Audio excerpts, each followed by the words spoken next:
حج جس میں جو چیزیں حج ہم سے فریضہ حج جس کا جو ان چیزوں کا مطالبہ کرتا ہے، اگر ہم نے ان کو نہیں چھوڑا اور اپنی اصلاح نہیں کی تو گناہ سابقہ گناہ کیسے معاف ہوں گے آپ کے؟ اور واپس آ کے آپ نے اس حاجی کے نام پر بٹا نہیں لگایا جس نے حج کر کے اور وہ ساری خرابیاں جو پہلے کرتا اب کر رہا ہے۔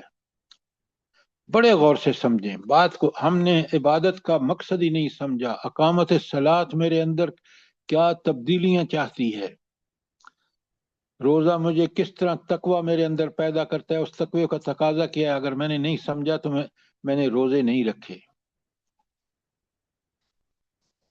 حج آپ دیکھ رہے ہیں، حج میں تو ہجرت جیسا بھی عمل ہے کہ آپ اپنا گھر بار چھوڑتے ہیں، کس کے لیے؟ اللہ کے لیے۔ اور اگر آپ کم از کم 1 مہینہ یا جتنا بھی وقت باہر گزارتے ہیں وہ آپ کا ہجرت کا زمانہ ہے۔ اچھا، اب 195 پہ کوئی سوال ہو آپ کا؟ اب آپ سنیں، اللہ تعالیٰ فرماتے ہیں وَأَتِمُّوا الْحَجَّ وَالْعُمْرَةَ لِلَّهِ، 196 آیت پڑھ رہا ہوں۔ اللہ تعالیٰ کی خوشنودی کے لیے حج اور عمرے کی نیت کرو تو اسے پورا کرو۔ نیت کیا ہونی چاہیے بلا؟ اللہ کو راضی کرنا ہے، حاجی کہلانے کے لیے نہیں۔ یہ میرا معاشرے میں ایک مقام ہو جائے گا جب حج کر کے آؤں گا، نعوذ باللہ من ذالک، میرے دل میں ہو کہ یہ حج کا فریضہ جب میں ادا کر چکوں تو مجھے اللہ برائی سے مکمل اجتناب اور نیکی میں سبقت کی پوری توفیق عطا فرما دے۔ تو یہ ہے اللہ کے لیے حج کرنا۔ اچھا، اب کچھ حج کی مشکلات کا ذکر ہے، اور اللہ فرماتے ہیں فَإِنْ أُخْسِرْتُمْ، اور اگر تم گھر جاؤ، حج میں کوئی جنگ ہو گئی، گر گئے، فَمَسْتَيْسَرَ مِنَ الْحَدِيِّ، تو جو قربانی میسر آئے اس کو اللہ کی راہ میں پیش کرو، اور وَلَا تُلْحِقُوا رُؤُوسَكُمْ حَتَّى يَبْلُغَ الْهَدْيُ مُحِلَّهُ، اور اپنے سر ولا اپنے تحلقوا، سوری ہاں وَلَا تَحْلِقُوا رُؤُوسَكُمْ حَتَّى يَبْلُغَ الْهَدْيُ مُحِلَّهُ، اور اگر تم گھر جاؤ تو پھر کیا کرو؟ اپنے سر نہ مونڈو جب تک قربانی اپنی جگہ نہ پہنچ جائے۔ اس کا کیا مطلب ہے کہ جب تک قربانی وہاں جو جگہ ہے قربانی کی وہاں قربانی کر دی جائے گی، اس کے بعد آپ نے سر منڈانا ہے۔ جیسے آپ حج پہ نارمل ہونا تو آپ یہی کرتے ہیں کہ قربانی کے بعد آپ آ کے سر یا تو ٹینڈ کراتے ہیں یا بال کٹواتے ہیں، جو بھی آپ نے کرنا ہے۔ اور یہ حکم آ گیا اس کا، کس کا؟ سر جب گھر گئے بندے تو انہوں نے کس طرح اپنی قربانی کرنی ہے، کس طرح سر منڈانا ہے۔ اس کے بعد اللہ فرماتے ہیں جیسے صلح حدیبیہ میں ہوا تھا۔ بالکل صلح حدیبیہ، بالکل آپ نے ٹھیک فرمایا۔ اب بھی اگر لڑائی کے جنگ شروع ہو جائے، حاجی حج پہ کے راستے میں ہے، تو پھر یہی صورتحال ہوگی۔ اچھا دیکھیں قرآن نے کس طرح کھول کھول کے چیزیں بیان کی ہیں۔ اس کے بعد فرمایا فَمَنْ كَانَ مِنْكُمْ مَرِيضًا، جو شخص تم میں سے مریض ہو، او بِهِ عَظْمٌ مِّن رَأْسِهِ، یا اس کے سر میں کوئی تکلیف ہو، فَفِدْيَةٌ مِّن صِيَامٍ، تو اس کے لیے بال تو کٹوا سکتا ہے لیکن اس کے لیے اس کو کیا دینا پڑے گا؟ تو اسے چاہیے کہ فدیے کے طور پر روزے رکھے، او صدقۃ، یا صدقہ دے، او نسک، یا قربانی کرے۔ تو 3 چیزیں ہیں جس کو کرنی ہے، چاہے تو وہ روزے رکھے، چاہے تو پھر وہ صدقہ دے، چاہے تو قربانی کرے۔ اور اللہ فرماتے ہیں فَإِذَا أَمِنْتُمْ، پھر اگر تمہیں امن نصیب ہو جائے اور تم حج سے پہلے مکے پہنچ جاؤ، یعنی وہاں پہنچ کر اور امن کا زمانہ ہے، تو پھر کیا کرنا ہے؟ ہاں، او